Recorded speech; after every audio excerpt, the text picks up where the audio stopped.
No, it's- bring all of your concerns. She told me how she felt.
All right, it is 7 p.m. I will go ahead and call this meeting to order. If we can start with a moment of silence, please.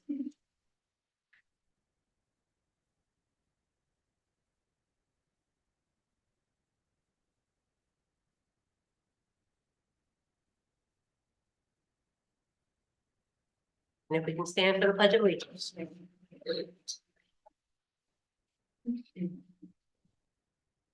I pledge allegiance to the flag of the United States of America and to the republic for which it stands, one nation, under God, indivisible, with liberty and justice for all. Just as a reminder, if you happen to have a cell phone on you, please make sure it's either off or on silent. City Clerk, can you help me take roll call for us, please? Councilmember Williams. Present. Reed. Present. Jackson. Here. Lawler. Davis. Here. French. Here. And Mayor Snyder. Here. Do I have a motion to approve of the agenda? So move. Support. All in favor, say aye. Aye. Opposed?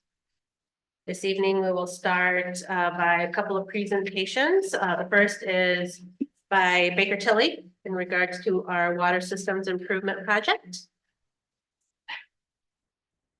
And Andy Campbell, is that correct? All right, the floor is yours, sir. Thank you. Andy Campbell with Baker Tilly. Good to see everybody again. We were here late last year, I think it was, to kind of talk about this and kick everything off. Just an update tonight and kind of some stuff that's going on with the project and then leading into budgets and everything for next year. So as an update, we are continuing on with the state revolving fund project. If you remember, this project was split into a couple different funding sources. The state revolving fund, which is the initial funding source that we applied for. We got partial funding with the state, and then we need to fund the rest of the project through a different source, which is still on track to be through the federal government, the USDA Rural Development. In talking with the city's engineers, Whiteman, we are still on track with the USDA to fill the gap, as it's called, and currently working through all those processes, being led mostly on the engineering side at this point with USDA. The total project, just to remind everybody, is still estimated at 19.2 million. 12,258,999 is coming from the state. The other 6,941,001 is estimated to come from USDA Rural Development. There is another portion of the project as well for roads that we will get into later on. Not tonight particularly, but that's going to come down as well, that we'll talk more about when the timing is right for the city. But this is all obviously a very, very complicated project. There's a lot involved to layer in the state funding sources, to layer in the federal government funding sources and outside funding. From the state and locals, or state and federal side, we know the state side. So again, just a reminder there, what I'm going to talk about in a second here is the state's funding is 99% set. Your interest rate is set. The funding amount is set unless bids come in high. You can ask for more. Typically, they will say no, but we still make that ask if bids come in high to see if they have extra funds or not available. We always ask for more grant. That's a given, but bids are going to come in at the middle ending of June, so approximately a month or so from now. 4 or 5 weeks from now, we will get bids on the full project and have more details about what the final cost will be for the project, and that will be presented to council by Whiteman. The federal government side, just on the 6.9 million roughly, that is the gap filler, is still an unknown at this point. We are working through all of their details, red tape, federal government processes. Right now, in the presentation that I'm going to show you tonight is kind of what we are anticipating, but we obviously go after as much grant as we possibly can get. Tonight, we're going to assume, which is the kind of the initial read, that we need to assume that this is going to be all loan from the USDA Rural Development. That's a subsidized loan program. They give a low interest loan is their go-to. They may give you a little bit of grant, but we do have to count on all loan at this point. And how does that affect the water rates going forward? The main part of the presentation, if you have any questions, please stop me throughout. But the main part of the presentation is to give an update. If you remember in the last discussion was the city has made tremendous strides in raising the water rates already to afford this project. So the water rates were raised. I don't have the date in front of me. It was for January 1. So I think it was January 1 effective, if I remember right, but of the test my, you remember? I don't remember off the top of my head. I should have known this, but let's see. So it was 2024. I think you guys did that July of 23 actually was the implementation possibly. It was 2023 at the beginning. Yeah, so when you applied, I don't remember the implementation date off the top of my head, but when you applied for the program, I do remember talking with Haley more about this and Whiteman. At the time of application, which was in 2023, you did the water rate increase that was estimated to pay for the full project at that time. Since then, and this is all hopefully a little bit of a recap. Since then, you did get a lot of grant from the state, so that helped the finances tremendously. So the state is going to give you $8,986,240 of grant. On top of that, you're getting $613,761 of principal forgiveness. So the total is, in rough numbers, $9.5 million of grant / principal forgiveness. Principal forgiveness is just another term for grant. It's just how the program works, but roughly $9.5 million of grant principal forgiveness from the state. In your initial rate increase, we had planned on all loan. So the rate increase was done. The finances were, we were a little bit underwater at that time, but we did raise the rates and assumed that it was going to be all loan. We got a really good package from the state. The city moved forward with that. We have to layer in the USDA for our government funding now. And where this fund stands right now in the presentation tonight, if there were no capital improvements going forward, the city is in a very good position in the water fund. So cash flow wise, if this was it, like this $19.2 million project solved all of the city's water issues, we would be in a very good position financially. The problem, and I believe this, and this is just from talking with them, is that Whiteman had talked about this earlier, that the $19.2 million project is obviously a lot of money and it covers a lot of it, but there is still much work to be done on the water side. So that's what I'm here to talk about tonight, is kind of give you a status update about, we've done tremendously well to get the water fund in a good position financially. We need to make sure that we are cognizant of the future and what happens from here in terms of the water fund. So going into budget cycle, this is really a prepper for your 2025 budget that's coming up here in the next few months. The budget cycle start. So there is no action tonight, just going to kind of give you feedback from where we stand in the processes and where we get here. This presentation, does anybody want a paper copy? We got extras if you want a paper copy. We have it on screen, so. Yeah, I'll take one too. Yep. Yeah. This one. I don't care, but do you mind if that goes to the public? It's up to you guys. It's in the packet, so I would assume, okay. We have it here. Thank you so much. Thank you. While we're waiting, were you saying that the increases that we made last year were going to cover the financing for this initially? The rate increase would cover this? So the rate increase that you implemented last year was intended to cover this full project if you got loan only. So the rate increase was calculated by Whiteman, I believe that's who did the calculation at the time. We were not involved at that time. We came on later in the project, but Whiteman did a calculation in 2023 that said, hey, if you get this all funded through the state, all at a 2% loan, this is what your rate would have to be, and that's what the city adopted. So now you have a little bit of plus and like a pro and con, so you didn't get full funding. The USDA rural development piece is going to be a higher interest rate. So that interest rate right now it's anywhere from like 2 to 2.75, somewhere in that. It's gonna most likely be around 2.25, call it, if you want a rough number. That's what we expected, but you don't know until their commitments finalized, but you can call it around 2.25. The state's is 2%, so that's the con of it, is that you're gonna have to pay more interest on the rural development side. That's why Whiteman and the city pursued the state, because they have the best financial deal. They have the best grant, they have the best loan interest rate. That was the best. If you could get all of it funded from the state, that was the best direction for the city to go. So we didn't get it all funded. We got a tremendous grant. That was the pro side of it. So you had done the rate to pay for it all with a 2% loan.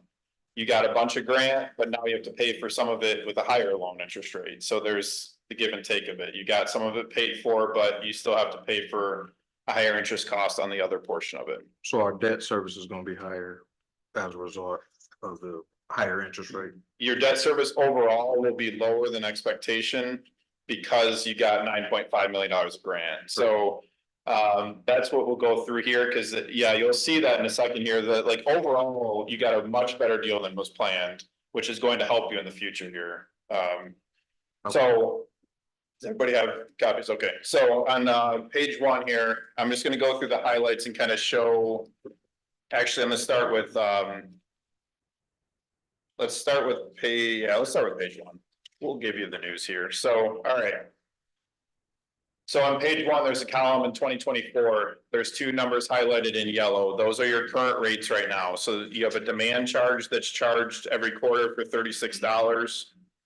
And then that's based on, so that's the residential rate. If you have a higher rate or commercial meter, higher meter size, then you're gonna pay more than that. But this is based on the residential rate of $36. Your consumption, which is the $3.12 highlighted in yellow per 100 cubic feet.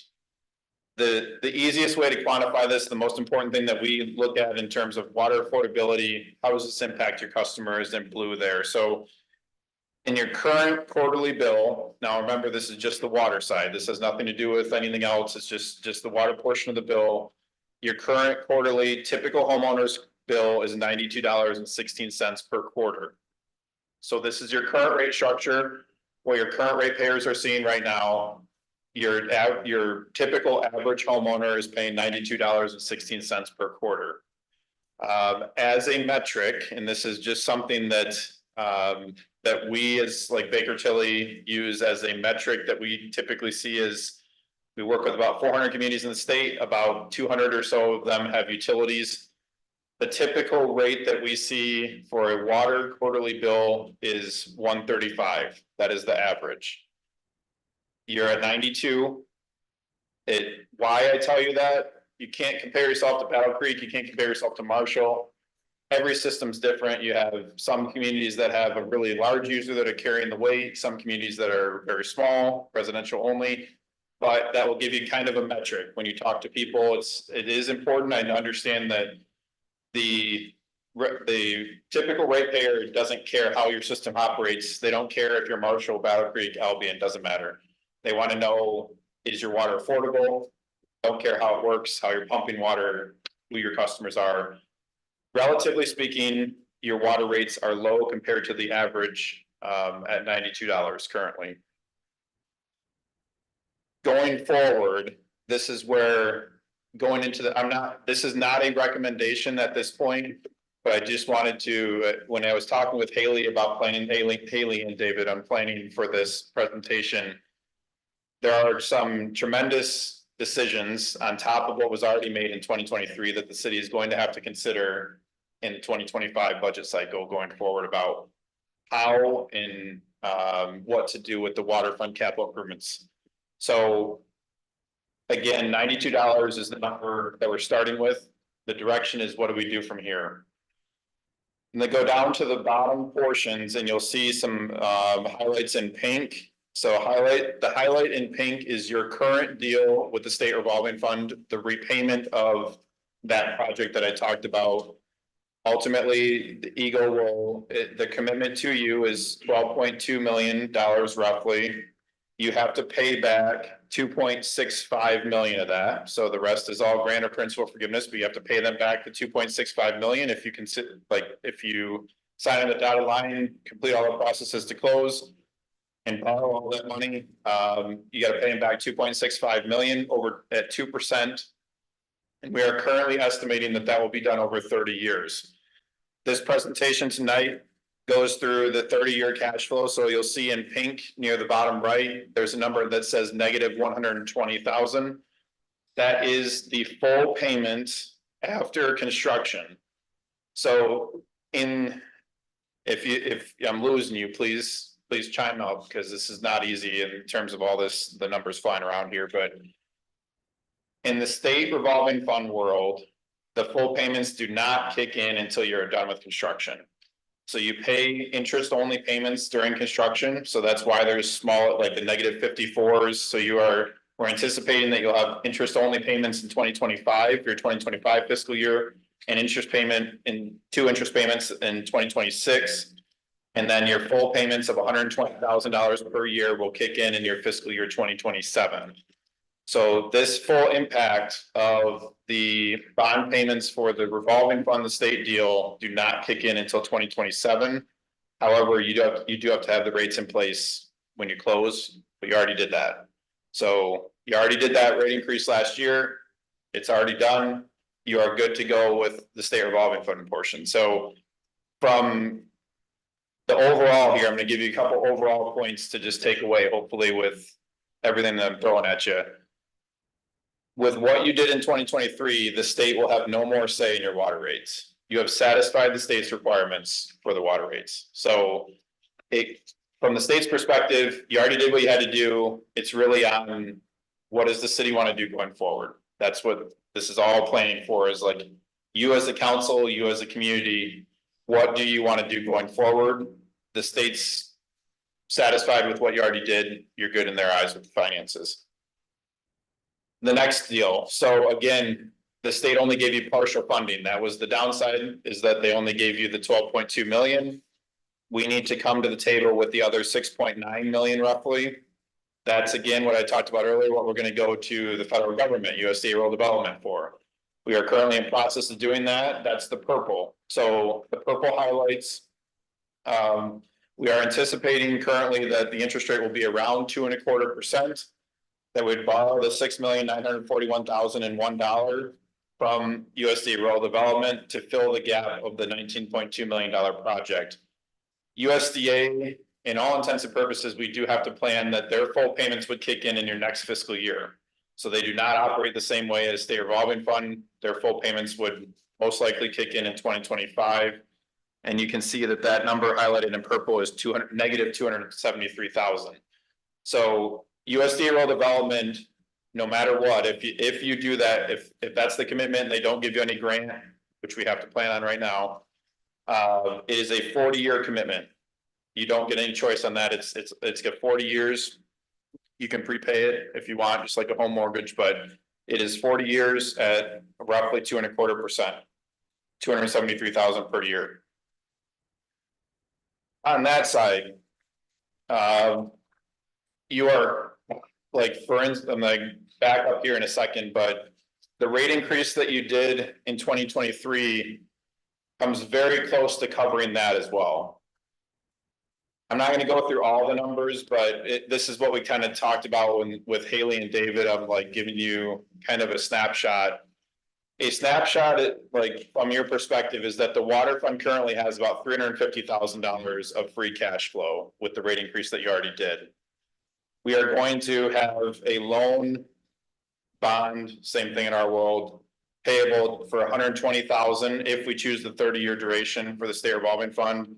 We will have another loan with USDA of $273,000. That total is $393,000 per year. If we do those two things, you have to, and we do at least inflationary increases, which you can see we're targeting like 4%.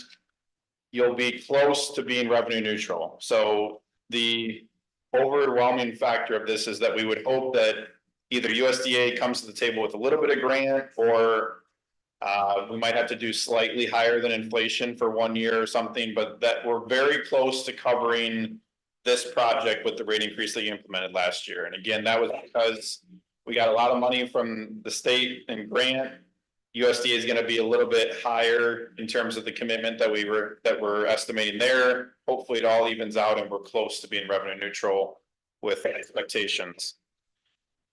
The issue from there though becomes what happens after this project. And that's something that we've been talking about with Haley and David and Mickey and Brian from Whiteman since day one. And when we came on sometime around November or something, this $19.2 million project is a very big project for a city your size, but I'm gonna give you like Whiteman's blip that we put into our cash flow is that the city, and this is in gray, so in the gray highlights below the pink and purple, Whiteman has talked about the fact that the city should expect anywhere from $500,000 to $1 million of capital improvement need every single year for the foreseeable future on top of this project.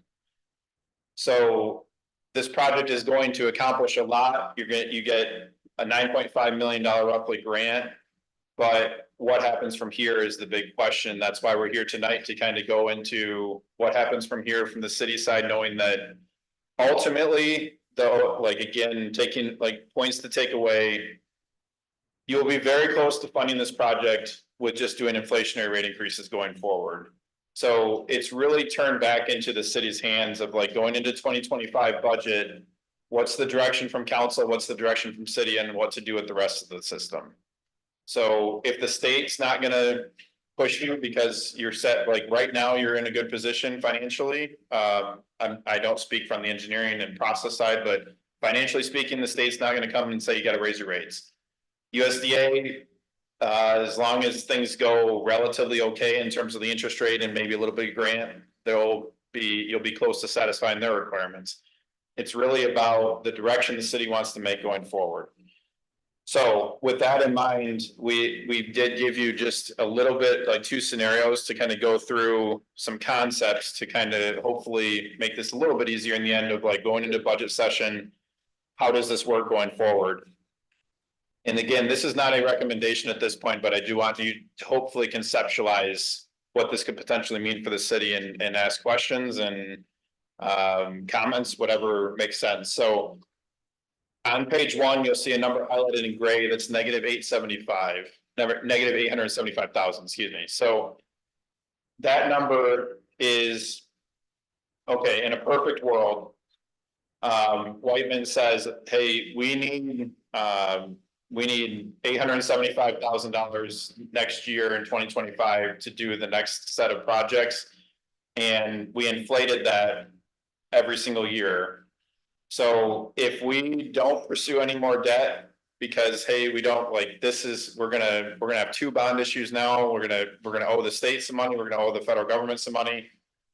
If the direction of the city going forward says we don't want any more debt, like we just want to fund this with cash. We want to make sure that we do our capital improvements as we need to.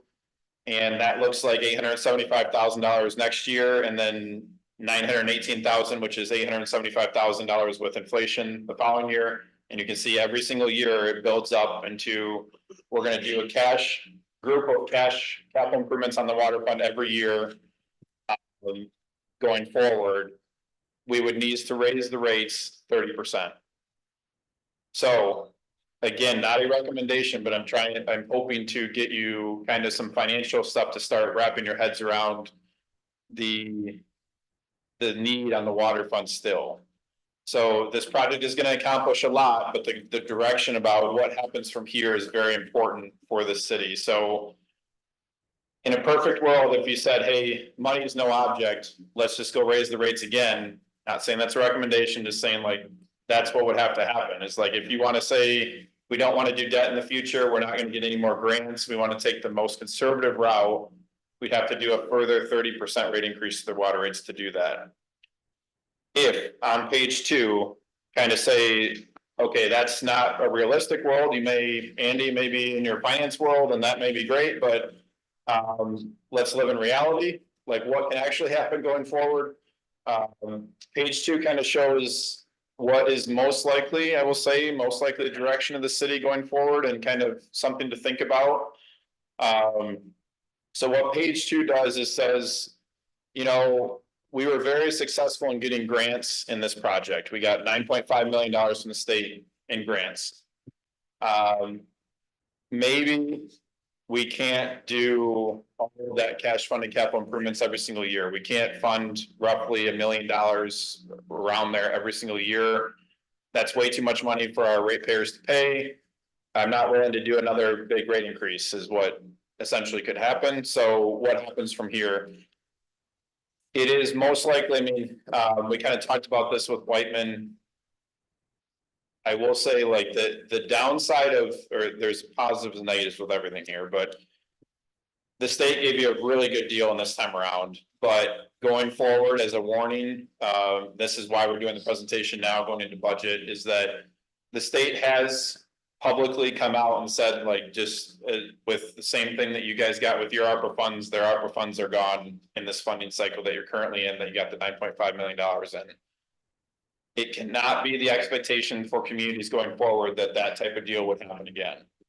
So although like we did everything possible to get the maximum amount of grant for this project that was feasible for this community and the $19.2 million project we're currently doing, and you got a very, very good grant to go along with it. It would not be prudent to forecast that going forward is what they've said publicly. We can maybe get a little bit of grant here or there. We're obviously going to go after as much as we possibly can. Whiteman is generally the lead for that. So Whiteman is on the forefront of like trying to figure out and obviously with our help on the financial side, but applying for state revolving fund money, applying for USDA. Is there pop-up grants that the city needs to be aware of?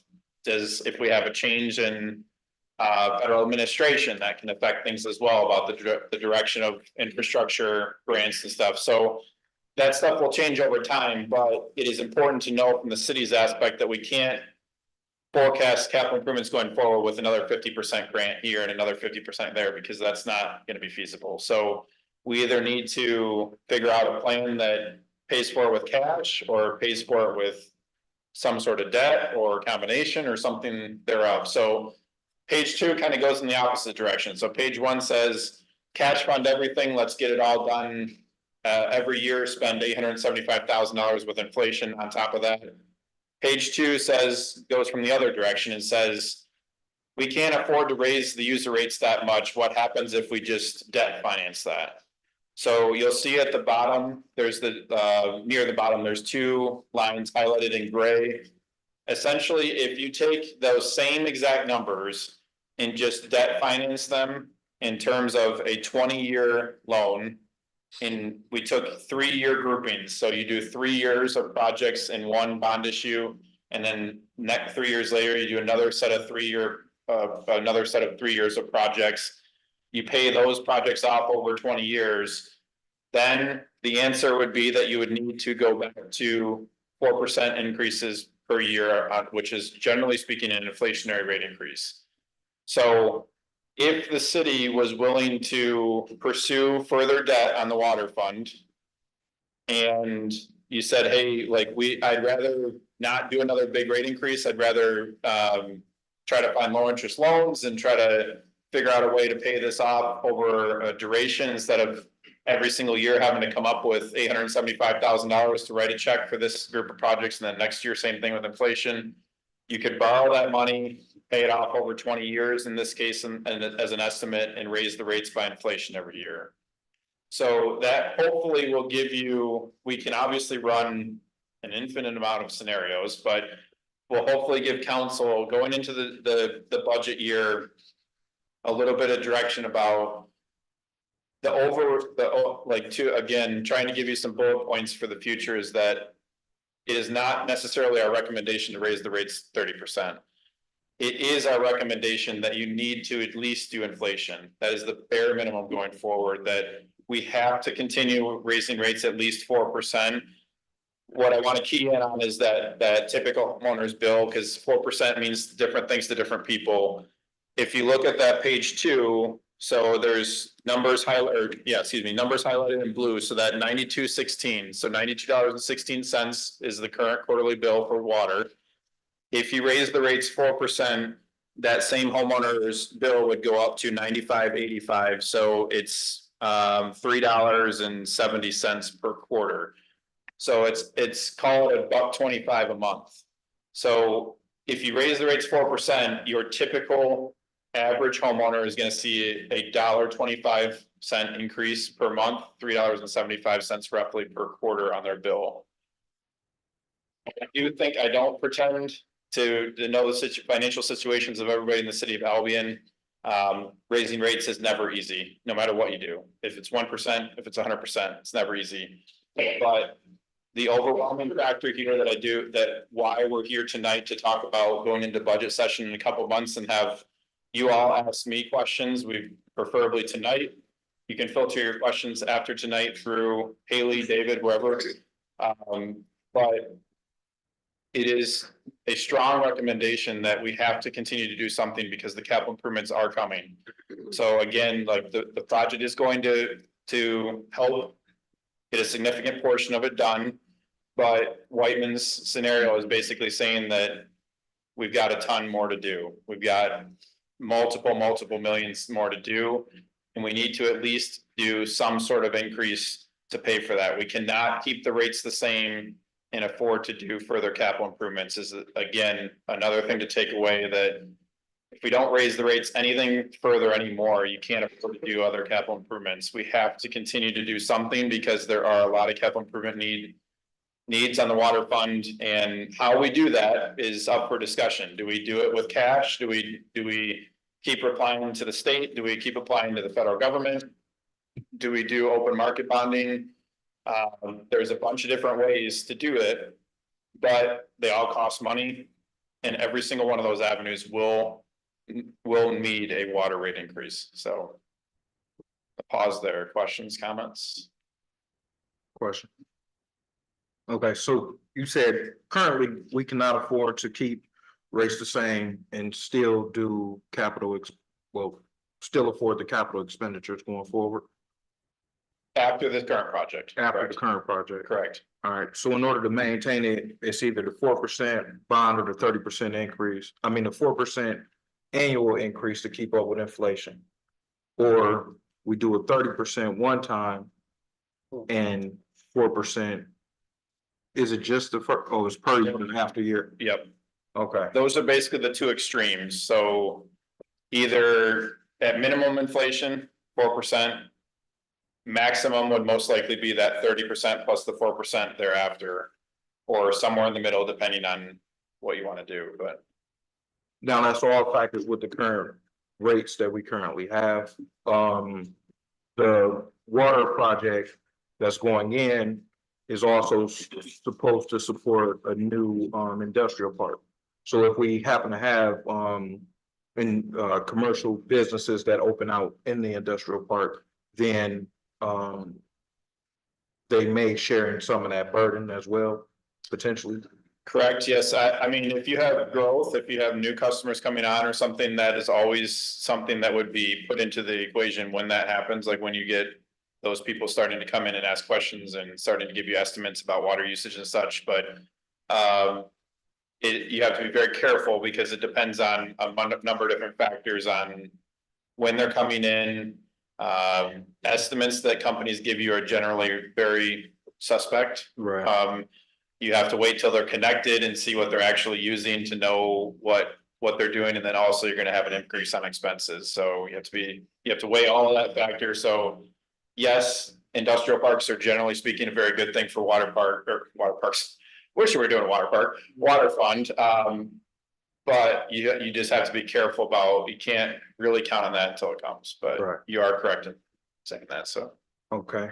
Another factor, unless somebody has a question. Okay, another factor, the other week, our last meeting, we discussed, we had a certain amount of water lossage that wasn't being accounted for. I would imagine we probably have to have that conversation offline, but there may be, being that. All right, I'll give you a rough. So we were losing nearly a water tower's worth of water daily.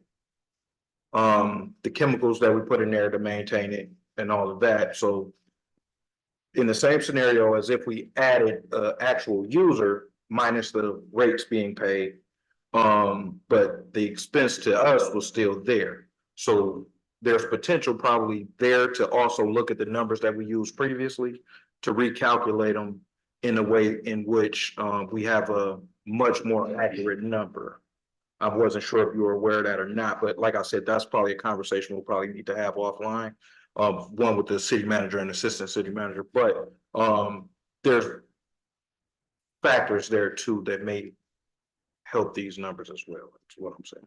Yep, so with that, that's a good point. So with that, I will say that is why I'm very careful to say like the 30% scenario one is not a recommendation at this point because there are other factors at play that we hope will come better for us. We, like, for instance, we hope that USDA will come with grant. We hope that maybe the capital improvements aren't as bad for the next couple of years as we think they're gonna be, or we can get further grants for capital improvements going forward, or yes, you're correct in saying there's a tremendous amount of water loss in the city right now. I'm not an engineer. I will say just, we've had obviously very much like a lot of conversations about this in the working group meetings. New meters is part of this, if I remember right. So new meters will, as long as the water loss is from the meter. So just as a financial person's rudimentary understanding, meters get inaccurate over time. So if you replace the meter, it's not that you're just charging people for the water that they're actually using because the meter is actually correct. Right. So yes, if you're not charging them for more usage, you're just charging them the usage that they're actually using versus right now, a lot of times people are going to be charged for way less than they're using because the meters are just inaccurate. They slow down, they get inaccurate over time. If that's the case, if we do see that with new meters being put in, which most of the time it does, I will caution, but most of the time that does happen financially, then yes, you will see a substantive increase in your revenues without a substantive increase in your expenses because you're already sending that water out treated. You already have the expense side, but you're just not getting the revenue side because you can't bill off of something that you can't prove. Right. So yes, you're correct in saying that. I completely agree. If the new meters go in and people getting charged for what they're actually using because their meter was incorrect, your revenues will go up. So I don't think, and this is why I'm here qualifying this, and I was hesitant at first about like presenting this, but I do think it's important for people to see, like, if none of the positives come into play and you guys want to go spend cash every single year, you would have to raise the rates that much. But I personally, it's not our recommendation at this point because of those factors. I would wait to see if USDA comes with grant. I would wait to see how the water meter program comes out. I'd wait to see if you can get some sort of grants in the future or something. So there are some overwhelming factors about not doing a 30% rate increase again, but it needs to be something. And those factors will not change. Like I will say, you have operating expenses that are going to increase. You have a lot of capital improvements. Doing a 4% rate increase, even if everything goes in your favor, even if the water meters go in and you charge a lot more, that fairly charge a lot more water that was being used but not charged correctly, you're still going to need the 4% rate increase. We have a lot of capital improvements. We need to figure out a way to pay for them. It's just, can we do 4%? Can we do 10%? What's the direction of council to say this is what we're willing to do for 2025 based on all those factors rolled in? So. And even when you talk about industry and so forth, I was talking to Jay Loomis last week, and he was talking about in the 80s and 90s that we were flowing somewhere between 300 and 400 or 3 or 4 million gallons of water a day. So 3 to 4 times what we're flowing now.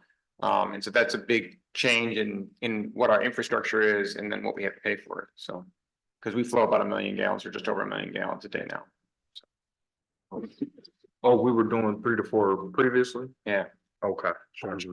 Like, yeah, when Harvard and any other foundries were open, we were flowing that much water a day, so. Yeah, Plus, we had a lot more population as well, so. exactly. A shrinking community mixed with the shrinking commercial businesses, it Yeah, didn't help. and the infrastructure is still there that we had to pay to fix, so. Exactly. Gotcha. For sure. We have any other questions?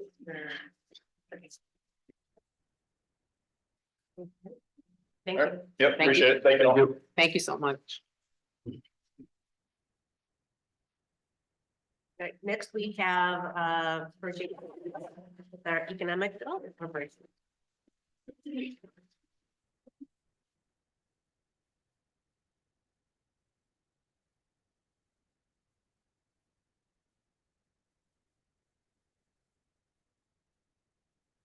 Thanks, Reggie.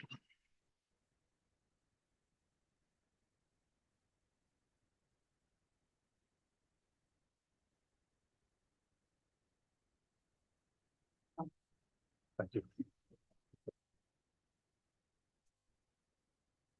Hi, my name is Virgie Ammerman, and I'm the president and CEO of the Albion Economic Development Corporation, and I appreciate you having me here, mayor and council members. I appreciate your time and thank you for allowing me to present information. I wanted to make a note that we're presenting this report in loving memory of Tracy Talbert. She is missed already. She passed away this weekend, and I just wanted to say a couple things about her, if I don't mind. She's been a huge supporter of economic development here in the city, and she was in the midst of creating a new restaurant called Pictures and Pancakes. And after about a year of working on that restaurant, she decided to call it Gamble's Pictures and Pancakes because she wanted to make sure and tie in her family history. So it was really fun working with Tracy on that project. We were well on our way to being successful. I know we would have been with some MEDC money and some other avenues that we were pursuing. So I will miss Tracy. I will miss her. She some of you may know she was a Dream Build Rise Award member when we did the Dream Build Rise here. So she's been a model entrepreneur, and so I appreciate the effort she put in, and I appreciate the mentor and role model as she leaves behind. So hopefully other young entrepreneurs had a chance to meet Tracy, and if not, maybe we could just make sure they know about her memory. So Tracy, I'll miss you. So this is just a report out for where we are at this point. Thank you again for being able to accept this report. In the multicultural 10-point plan, we've been able to distribute that plan to multiple people in the region and within the state, and it's well received. So I'm excited we have that plan, and thank you for supporting that. Under that, some of the work we've done under that plan recently was to assist the city of Albion with the purchase of the new water tower placement in the new area where the water project is being fed out to the Sheridan Township area. We partnered with KCC for a job fair, April 16th. That was at the Eastern Academic Center. We are currently partnering with market rate senior workforce and affordable housing developers. We are supporting a neighborhood improvement authority or two, maybe, for the city of Albion that would help those neighborhoods grow and maybe specifically grow in the way that resembles the strategy or the culture of those particular neighborhoods. So we're excited to think about how we revitalize neighborhoods and bring to those neighborhoods a sense of history and recognition. I don't know if we're off now, which is fine with me if we we are also focusing on workforce development opportunities, specifically for Blue Oval, but also thinking about Supply Park and other areas that are in growth areas. We have hired 2 staff people and they have both been successfully onboarded. Thank you to the city for the assistance with that. Ronnie Sims has accepted an executive assistant and business coach role. That's a combination of a couple of roles, and Angie Davis has accepted the new grant and program administrator position. As of this morning, we actually had a third staff member start, so I'll just round it out with that because that'll be our fully staffed models. Margaret Avery has joined us, and she is taking on a combined project analyst and grant writer role. So we're very excited to have her. She's beginning part-time until she works her way out of her current role. And so she'll be full-time after the 4th of July holiday. In our 5-year strategy, that is aligned with the city's strategy, we are working steadily at site readiness and land accumulation for our East Albion Industrial Park. We continue to support the expansion in the West Albion Industrial Park. That's specifically right now the Colson project. And I've met with them recently, and we should be bringing to council in the next several meetings their IFT requests. And so we're working on those IFT requests. You already were gracious enough to award and approve their district requests, but now they'll be coming with their IFT requests. We are consistently attracting ongoing commercial businesses. We continue to work on the growth and expansion of the Austin Avenue and the north-south Eaton corridors. And in that area, we are coming up with the plan to apply for a corridor infrastructure authority. So we're calling it the Y district right now because Austin Avenue comes this way and North Eaton and South Eaton goes this way. So we don't have a name yet. We're working with our community engagement group to come up with a good name for that district. But currently it's the Y district. So we'll be very excited again to work in those particular areas from a historical recognition perspective. And that on Austin Avenue is where Tracy's restaurant would have been. So as far as Blue Oval goes, we do have consistent communication with Ford and with the people that are responsible for that growth. The topics that we are involved with are workforce, staffing, current positions, housing, childcare, and transportation. So those are the areas of support. For the housing champion goals, there's 3 particular projects listed here. The Maple Grove Preservation Project, the Kennedy Green New Construction Development, and the Washington Garner Housing Development Project. We're continuing to support those as needed. We recently, Friday, as a matter of fact, were awarded on the back of the page, $400,000 of my neighborhood money. So that'll be additional repair money that we'll be able to get out into the community, plus an administrative fee to be able to execute that grant. So very excited to win that. That would couple with our other grant that we're already executing. The Albion Housing Plan, we have had several developers ask if we have a plan, so we're using some of the plan material that we put together when we established the interlocal agreement and some of the other housing documents we've had. So that's been a welcome tool for developers because they would like to know what our hopes and dreams are, and that's been an effective way to communicate.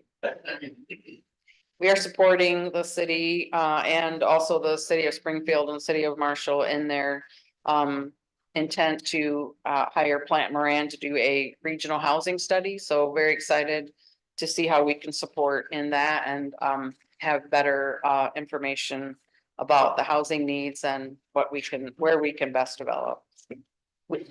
We know currently that we need about 350 units of housing of low income. We need 150 of mid-range, and we need about 1,000 units of market to support the influx of families that we would like to see in the community. And I also am including this MISHDA My Hope grant report that I usually give out to the EDC board, but I thought you might be interested to see the progress. I realized when I sat down that it's hard to read some of these numbers, so I will make sure that it's not so hard next time. But if you're interested to know, the blue area right here says 11. The dark green area says 11, the dark blue area says 10. Cause I could not read those, but I figured it out. So you see the color codes go with the steps over here on the right-hand side, and that's the progress we've made on this grant execution. This is the $1 million of repair that are designed to be efficiency enablers. So this particular grant is not a general maintenance grant, but it's efficiency minded. So whatever the energy auditors, which are independently hired, come back and give us the okay to do in a house, that's what we are allowed to do in a house. So depending on what the energy auditor publishes, that's what we're allowed to perform, up to $25,000. So we had a small snafu with that grant in that we're not managing the intake of that grant in a random fashion. I thought we could do first come, first serve. And as it turns out, that is something not allowed. So we had to reprioritize all of the applications. And so now everyone has been renumbered. So what I thought was equitable, evidently Mishta does not see first come, first serve as an equitable model. So they have a randomization tool, and we put our numbers in the randomization tool, and now we're working the applications that way. So that is my fault, that is my oversight. I did not realize first come, first serve was not equitable. So we made that correction, and we're getting that information out to the community. We currently have 54 grants that we are, applications that we're working for that grant. Has any work been done on any homes yet through this grant? Yes. How many homes have been repaired? Oh, so a furnace was replaced.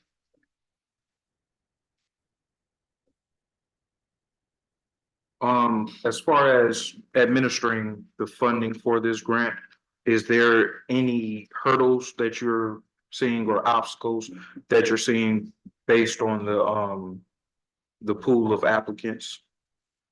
I'm getting a lot of pushback and disappointment that someone, when they filled out the original application, and it could have been a year and a half ago now, it's been a long time. We only received the authority to begin work on houses at the end of January. So there's, number one, people have applied a long time ago, and so they're disappointed that it's taking this long.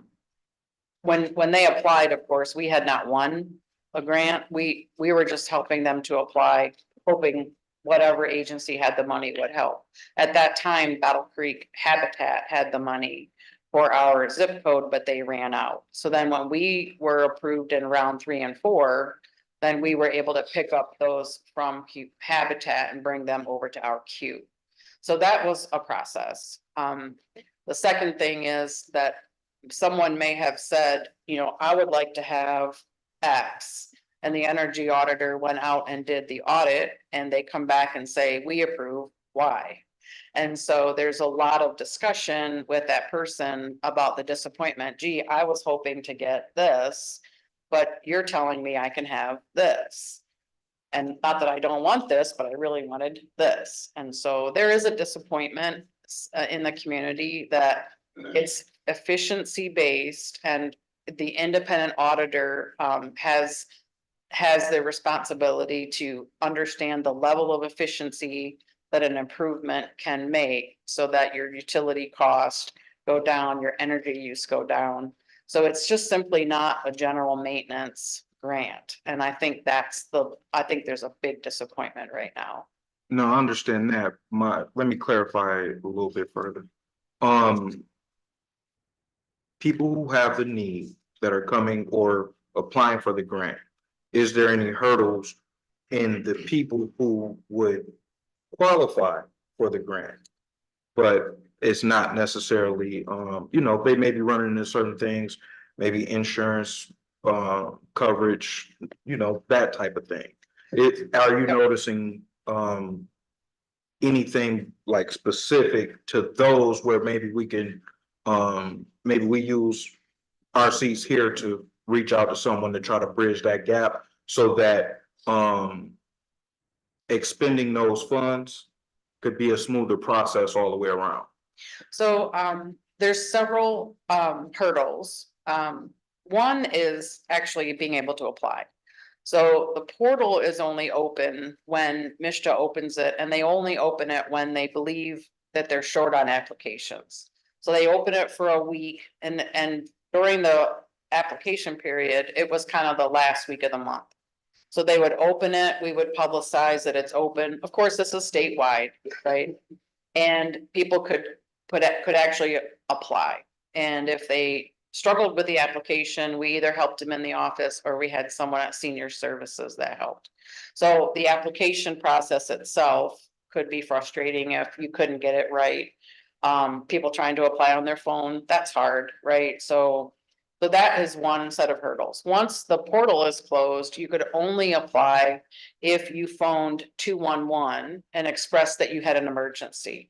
And then they could approve you as an emergency if a subrecipient like us said, yes, they're having an emergency. Okay. The next hurdle that we ran into with that was our local 211 was not trained to do that. So we then found out there was a Mishta number. It was an 844 number, 844-877 something. And that number, you could actually call Mishta and say, evidently my 211 hasn't been trained. So can you help me? Yep, sure. If your subrecipient said you're in an emergency, we can get you in. So we had 7 people apply in that fashion like 2 weeks ago.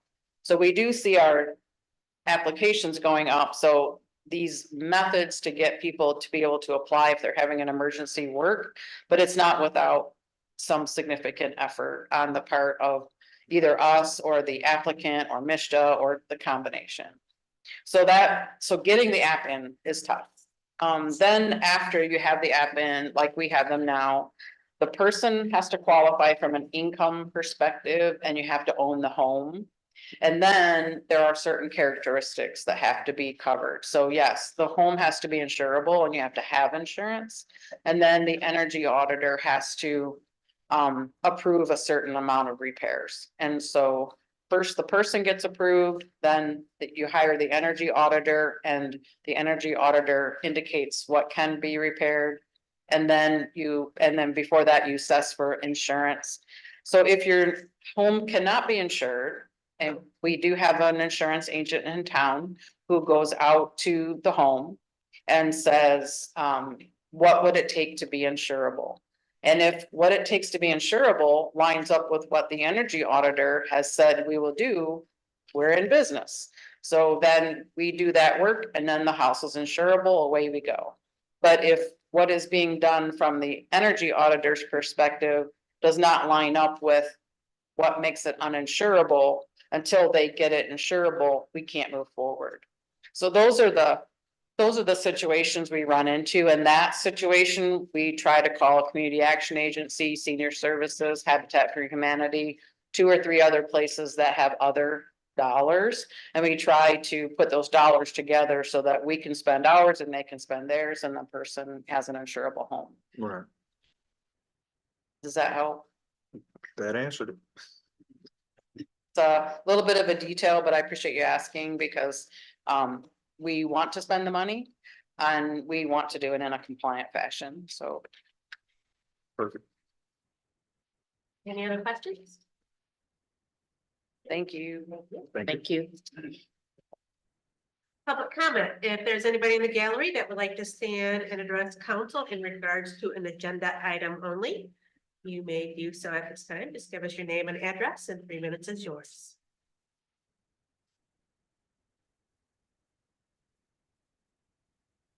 All right, moving on. Excuse me, Yes. how do you get on the agenda? No, so public comment is for an agenda item. You have a comment for one of the agenda items.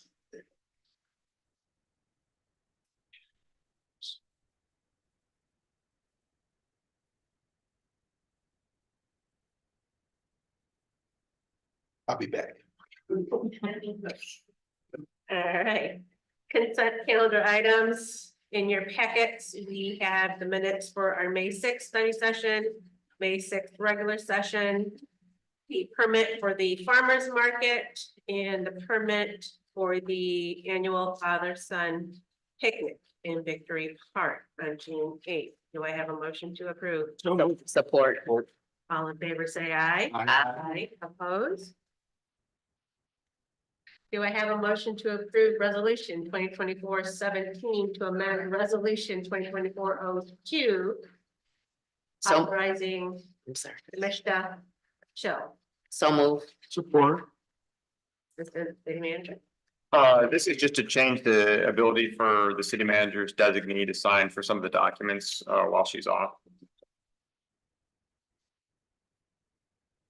Any questions in regards to this item? City Clerk Domingo?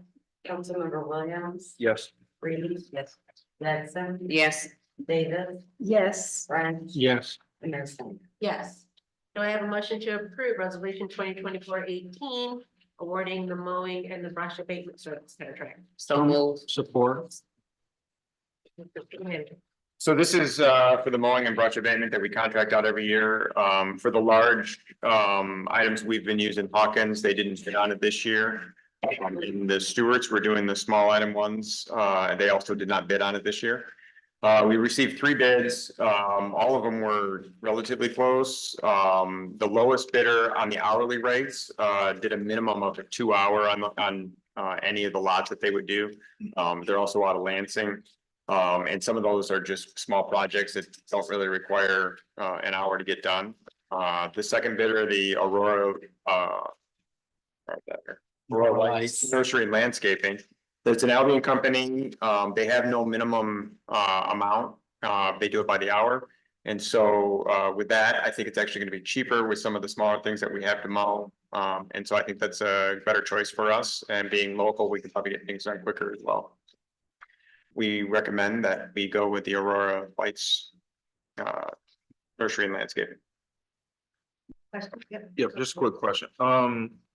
What type of mowing? I know the DPW covers like the Yeah. parks and stuff. So this is anything code enforcement requests. Gotcha. So cleaning up lots, that type of thing. All right. And I'm sure we all get the complaints of neighbors. Lawns getting out of control. but they can So they always- grass, they just stay high. That's what. Yeah, and this is a 3-year contract.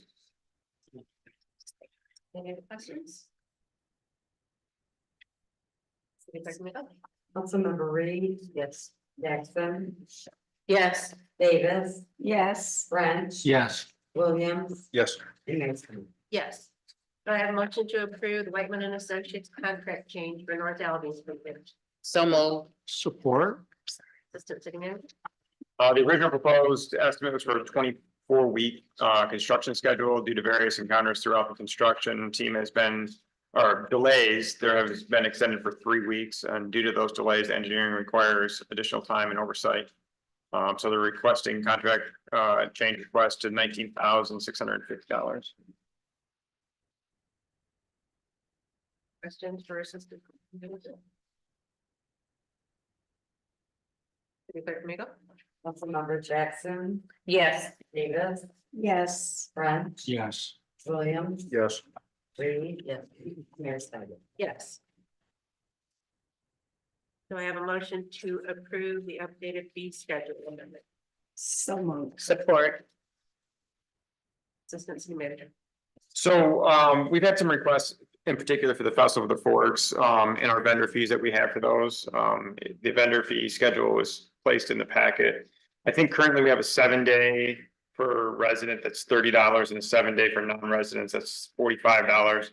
Other than that, it was a $400 for the year for a non-resident, $250 for a resident. And so we're looking for something that's just for a weekend when we have people coming into town for festivals or other events that isn't quite as costly because we don't want to discourage those people from coming.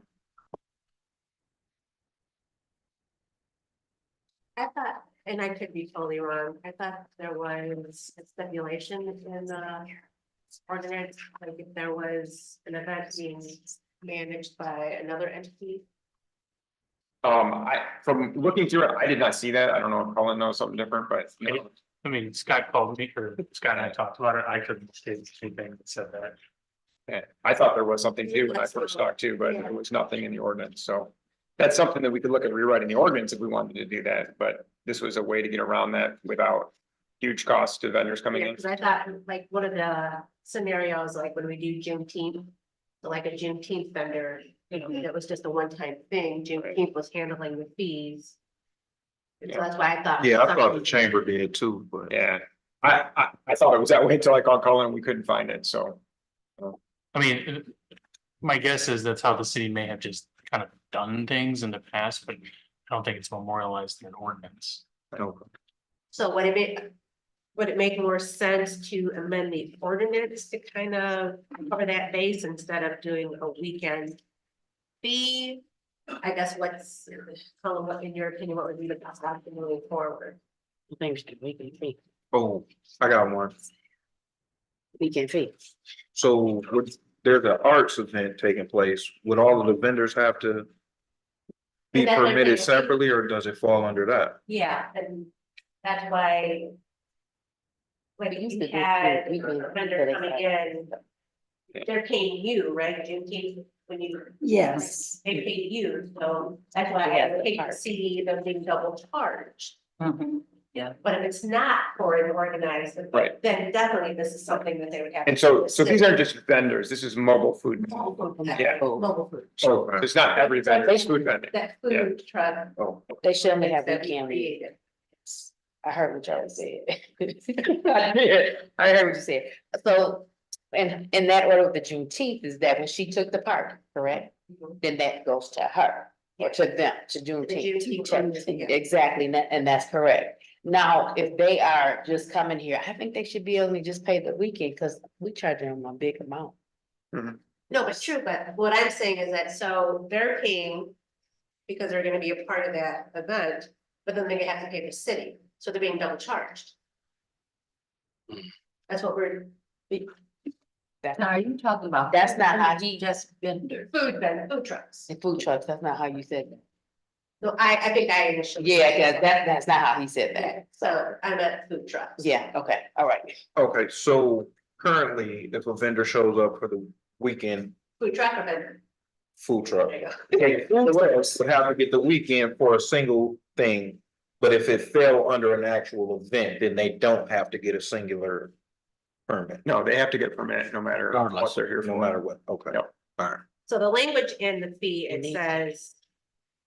Vendor, so. Does this also include food truck? Well, if you look at the permit schedule, it says mobile food vending permit and then it says temporary weekend, temporary vendor, and then yearly, so it's all in. It's all in. Yeah. So I guess, Colin, going back to you, is it possible to change that? So that kind of gets, like I said, I would just hate to see these small business owners Mhm. be double charged for wanting to participate. and- Yeah.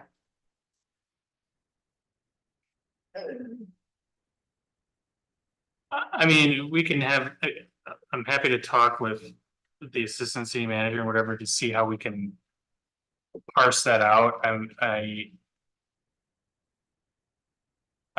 think we need to be careful about how we structure it because we want to make sure that there's even application of it, you know?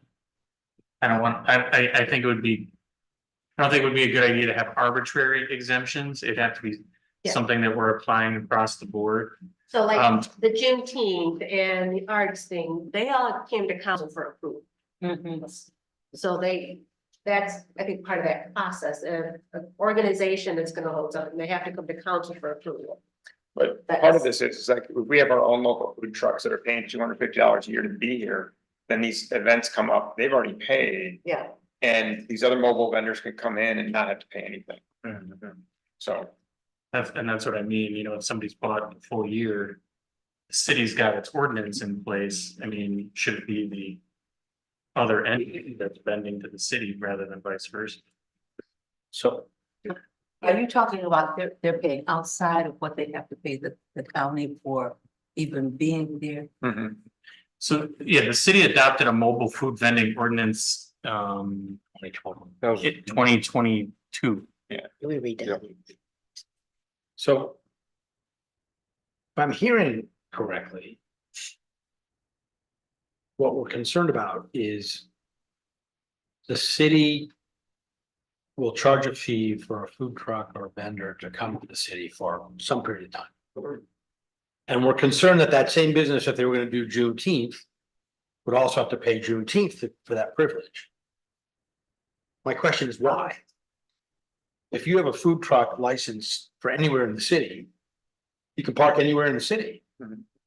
So whether they're part of the Juneteenth or not, they can park near Juneteenth and be able to vend. there is a requirement on distance from events, Oh, It's in there. okay, plus they have a permit for that event. okay.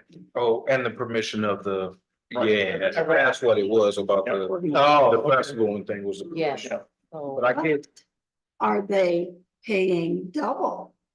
Because Well- for Juneteenth, the vendor has to pay to participate in Juneteenth. Right, that's what we're saying. right, and that's gonna be a separate fee. Them participating in that event will be a separate fee. But that's against the vendor though. So, and Ooh, let's, not a vendor. and let's keep in mind, the other thing is the reason that the city adopted the mobile food vending ordinance is because we put in a structure, because we were having issues with people just kind of setting up wherever and doing whatever they wanted, and so we built in they have to carry insurance, they have to have a background check, they can't be in default to the city, things like that. So I mean, if they're not going through us, the city loses that oversight. Right. And I believe also, just to bring a little more clarity, when participating with an event, it's also a fundraiser for that event. That's why the charge is there. And typically, I don't know what the charge is for the larger events, but in the discussion with like a smaller event, it was a small charge, like $10 too, for the vendor to be there for that day, just to participate in the event.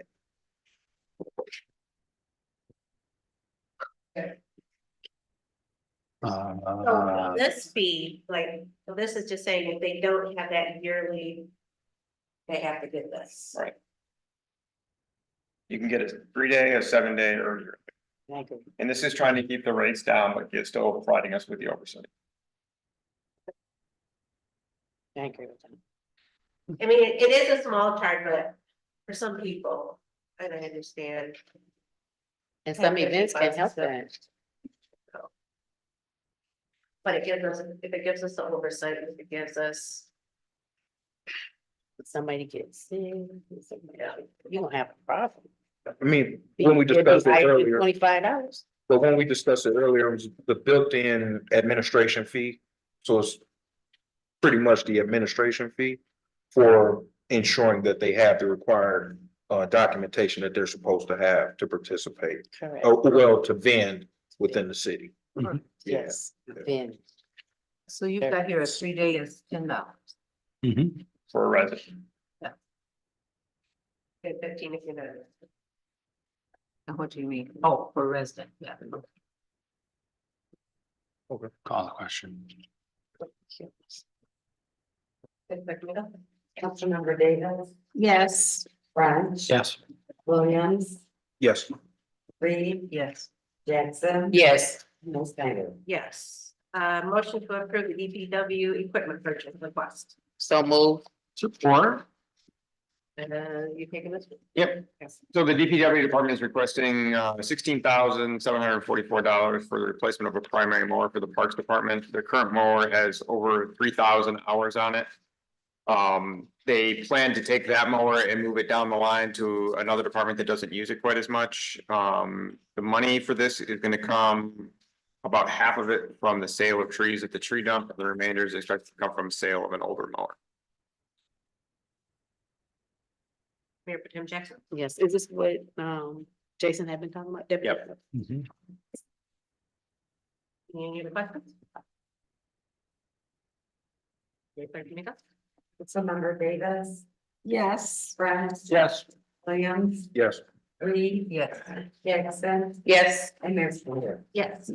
Discussion on the police task force, Mayor Pro Tem Jackson. Yes, when just going back over the information from, wow, the 2022, when we're supposed to be doing some things in 2023 with the equity task force, we need to get this back going. I think one of the members are, he's here. but I think, and there's one that has left. But this is something that's vitally important. I mean, it has the purpose, the establishment, the membership, talks about the meeting and the residency. And I think we were trying to get people that was just like right here in our area. It says on here, no residence, can't even say it, I'm ready to go. No residency requirement. So I think we should look at that as well. But I think we have enough individuals to get it started. You said we didn't get any, I mean, the ones we already have, we need to bring them back to the table because they had put something before us. And we never seen that take place, or we didn't put it back on the agenda so that they could come and give us what they wanted to. Do they have quorum in regards to membership? We can find out, but yeah, so if we get it back up here, I'm quite sure you don't have quorum. How many do you guys have? So three? Yeah. So you need one more? How many more? Okay, so they need one more. So we need to try to help them get quorum. Because there's some, Joe Jackson. okay, so we should be able to get someone for him. Because we have many things that come up in our town, and sometimes they think around the table, we decide to say no to it because we're supposed to be saved and don't want certain things here. But these individuals can do more in-depth speaking about why we shouldn't have some businesses come to the town due to our children. You know, they just had a summit, but they could do a better job with this. So they can help us explain, and Kip, because he would be with them with his workforce, to help us resolve some of those problems that you do have in your area, in the police department, so that we can start to come together for our young people, because it's not getting any better. We have all these problems in the parks, it's getting warm outside, and it's getting ready to start again. So we need to get on this ASAP. Because I understand how what some of the children said about the summit, so they need help. And I think we need to get on this ASAP. Yeah, it's vitally important. So that was discussion. So if anybody else had anything else, hopefully I could answer some of it. That's why I was talking about the applications. Did we have any qualified? You said you haven't seen any. So we need to push this each precinct. If you can just go out and get one person that would like to get on this force. And then also, because we're gonna need some margin orders and a lot of researching going forward. You did? Well, I'm with you now. Okay. Okay, I'll be willing to communicate that out to my precinct as well. Okay, all right. We need to get this, this is serious. Yes, it is. All right, discussion on code enforcement. We didn't ask him to come up, but I see some movement. I see some movement, but I'm gonna speak for precinct 3 right now. Precinct 3 needs some help. Maybe you have some information that I don't know about, but the residents are on me saying that they just believe that it's going down. Okay, from neighborhood to neighborhood, people going out and pulling other people's trash or equipment, and they're supposed to go take it to the dump, I thought. They can't leave it in the yard. I'm quite sure you know some of what I'm speaking of. And then you have some residents that are getting ill and sick due to maybe some smells that I have said something about. Okay, and I don't believe that they're hallucinating. When I say smell, they're doing something next door and shouldn't be doing it about killing our residents. I don't want to go no further than that. Okay, so I need you guys to read between lines. If not, talk to me afterwards and I'll tell you anything that you need to know. But we can't have these elderly individuals dying on us because we didn't do all that we could do. All right, then also Dalrymple, that looks terrible. Ever since I've been on this board, I've been fighting for Dalrymple Street to get that taken care of. And there's no way it should look like that. And then especially in the area where it's at, you have 60% in your area, and I don't know how many percent I have in mine. But I know we have the highest level of individuals. You're talking about the vacant land, or you're talking? Vacant land, and then also property. Property. So they should not look like that. They should look like everybody else.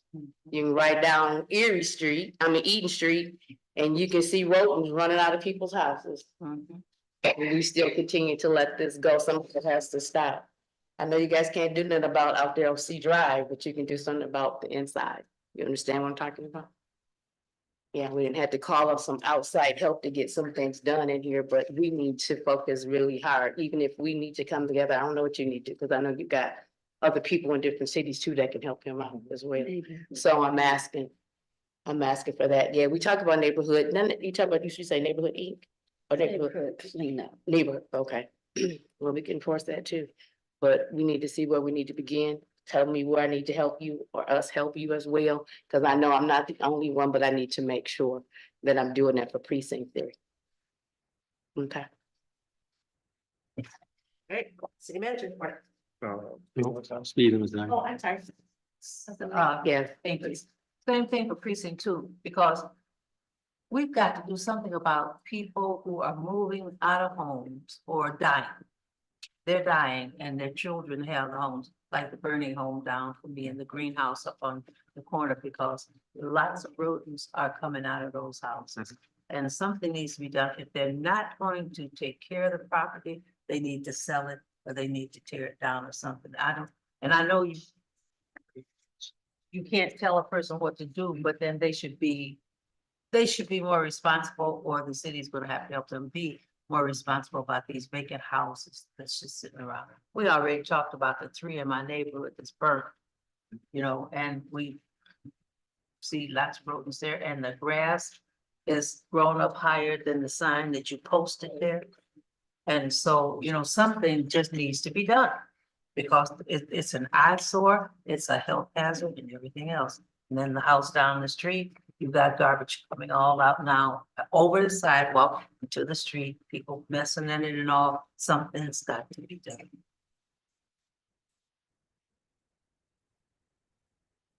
Speed limits. Well, Kip, I'm gonna hand it on over to you, because I've asked for more of them, and you spoke of it today. About the one that happened on a certain street. Yeah. Were you able to have you looked to find out what the price would be to get us a couple more? The cost on those were 4,200. Okay. We do have a trailer that we're still have to do a little bit of work on to get it in service. Mhm. One of the signs was actually damaged last week. It was actually ripped right off the post. Luckily, they didn't break it. They spray painted the back of it, which didn't really do any damage to the sign itself. And my first appearance is it works today when I turned it on, but I haven't got it up to actually use it to know whether it's actually going to function properly. So, You want me to go speed down the street for you? yeah, That's the one you was gonna move to. that's what I was going to do, Darwin. Yeah. So that's the one that's been on Haven near Hannah Street for the last month or so. So, and then as it took the last meeting, we put the one up on Kennedy Street. That seems to be working fine up there. So. That one past there. It was Somebody working. remove the. Yeah, they tried it right off. Read the speed. Yeah, they pried it right off the post. At least they left it laying there instead of taking it with them, but we were able to recover it and it doesn't appear to be broken, but yeah. So do you have anything in your budget, or is something that we can split? Yeah, we can look. Yeah, because we, like I said, it's getting warm and Yep. Urban Avenue, I mean, it was a good complaint. Like I said, I rode down there and those, the signs only go so far.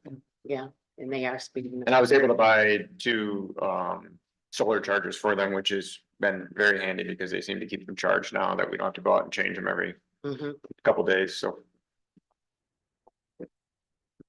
About $4,200 for a new sign. The solar chargers were $90, I think. So. All right. The manager report.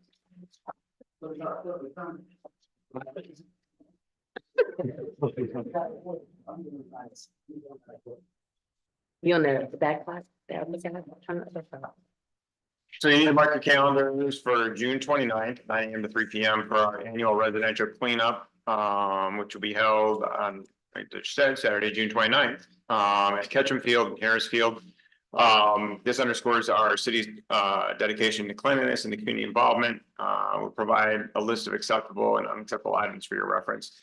Usually with this too, Ketchum Field has specialty items. I'm not sure what the list of those are going to be so far, but normally that's where you can go with the specialty items. So You'll get us that list sooner, closer to the time, right? yeah, I know they're working on that. So The Department of Public Services is a collaborative effort with members of the Friends of Riverside Cemetery and the Albion DFW and the Albion American Legion to, and is reinvesting in Riverside Cemetery, conducting some significant renovations that are long overdue. I think if you go out there now, they've been repairing a lot of the roads in there and putting down crushed asphalt, making it look much better. They're also going to start removing some trees, that are overgrown, and causing much damage out there either during storms and branches falling and so forth. And so we're looking forward to getting that project done and moving forward. The current, and then they also, the irrigation system out there isn't working. And so we're providing 55-gallon rain barrels out there now that people can use to water plants. The 2024 Farmers Market season kicked off Wednesday, May 15th from 4 p.m. to 7 p.m. in Stouffer Plaza. So on Wednesdays, come down and enjoy the Farmers Market. City Hall hours of operation for city summer hours. Monday through Thursday, City Hall will be open from 7 a.m. to 5 p.m. And then on Friday, it will be open from 8 a.m. to 12 p.m. beginning May 28th through September 2nd. Basically Memorial Day to Labor Day. And finally, the splash pad at McIntosh Park was opened last weekend due to the warm weather this next week or this week coming up. Normally we don't open it till Memorial Day weekend, but they decided to open it a week early because of the warm weather this week. May 24th, we start. Friday.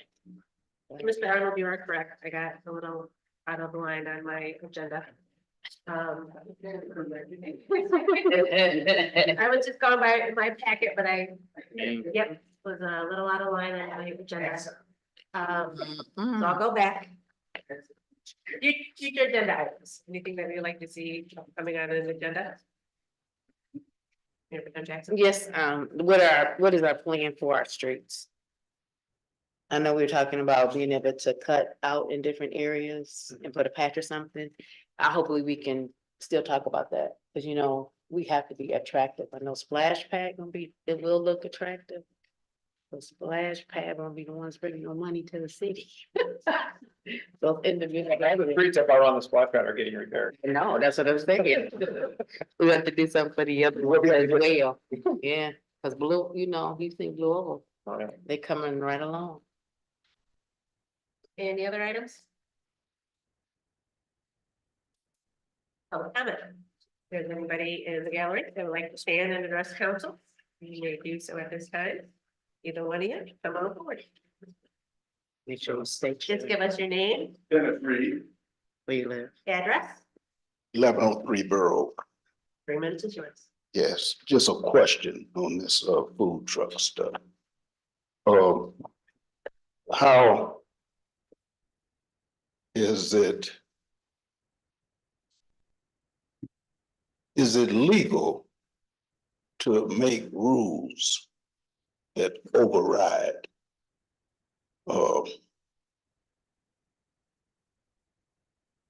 rules in place for like food trucks? That's just a question. So unfortunately, during public comments, it's not a back and forth conversation, Yeah, but we can have your council member follow up with you. And have that discussion. Okay. is that that's it as far as public comment? Because I do have another concern. Okay, I would like to know the status of Jason Dobbs, the killing of this kid. I want to know what is the status of that. What's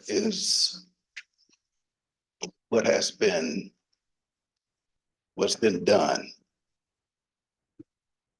that can be shared with the public. Also, right now, I'm not looking at no transparency at all, you know.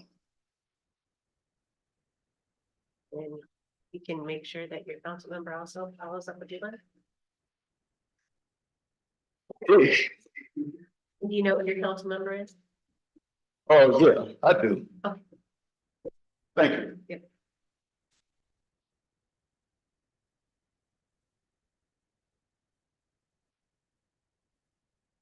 Wayne Arnold, 906 Hall Street. Thank you, Mayor, for listening. Thank you, Noah.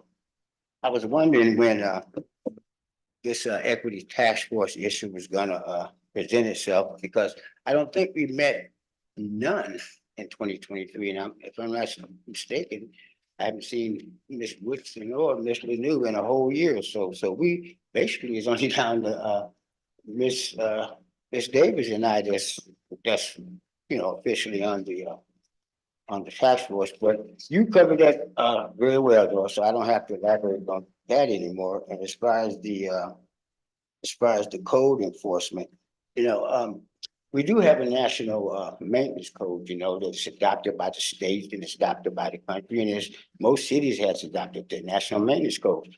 And so that has been, just the last few years, just look at the west side of town. We ain't supposed to have that junk in our yards anymore. We ain't supposed to have a lot of trash and stuff and old cars and abandoned stuff like that. We ain't supposed to have that. So we need to get that cleared up. And let me make sure I say this correctly. Parents, get your badass kids, because within the last a year and a half, I've been living in the precinct 4 and on Hall Street for 23 years. And only the last year and a half, we done had several instances of vandalism. Me, myself, I'm been a victim twice. So I'm not particularly happy about that, because high as insurance is, and 12:30, 1 o'clock, somebody breaks out my granddaughter's window in a car, both back window, inside window. I mean, I'm pretty sure it's somebody lollygagging around. I don't know of me doing anything to anybody, but anyway, that's becoming a problem in the 4th precinct, is vandalism. I mean, the people need to tell their kids to leave other folks' property alone. Keep your hands off people's property and quit destroying people's property. I mean, I was a little rambunctious coming up, but I didn't break nobody's car windows and steal people's property and vandalize people's property. It's okay to have a little fun, but it's getting serious when you start costing people money. When you cost, if you cost them $500 deductible, if your windows get broke, that's a bit much. So I don't have a remedy yet, but people need to tell your kids to leave people's property, because you could get caught in a very unusual situation these days. You don't want to get caught destroying anybody's property. Thank you.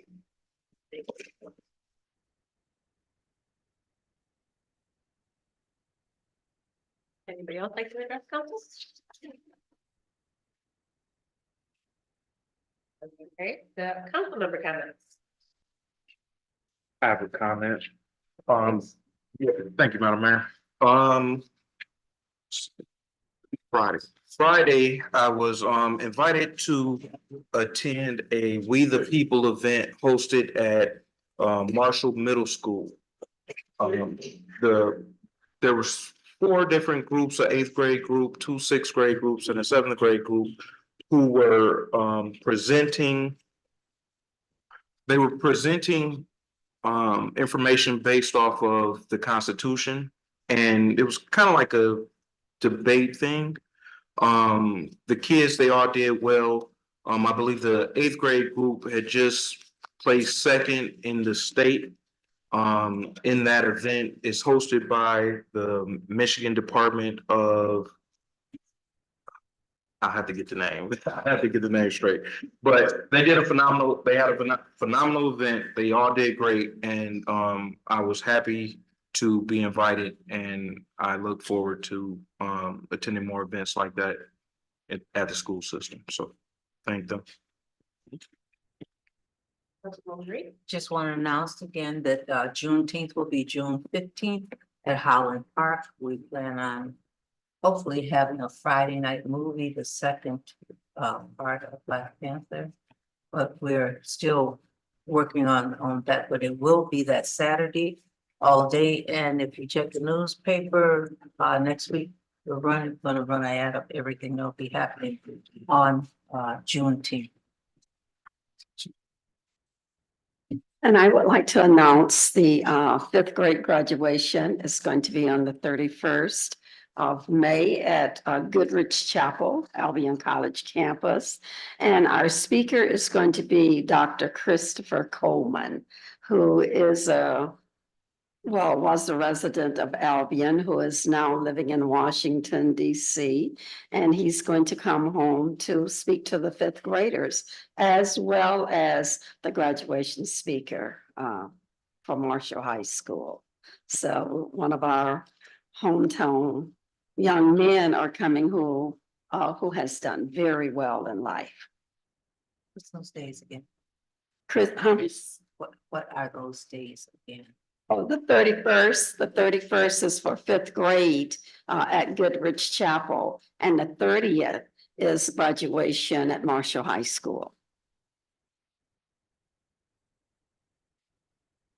I just wanted to take a minute to again thank council and the staff for, on behalf of both myself and my wife, for setting up such a great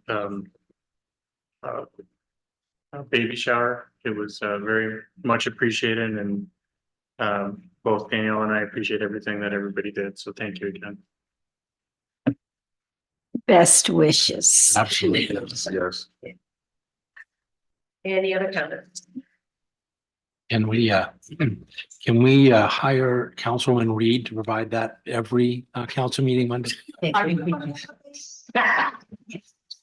Oh, the food was great. Thank you very much. Do I have a motion to excuse Councilwoman Miller?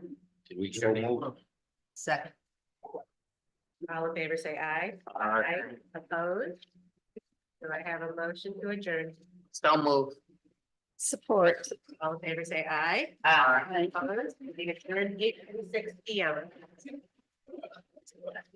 I'm sure that we have enough information.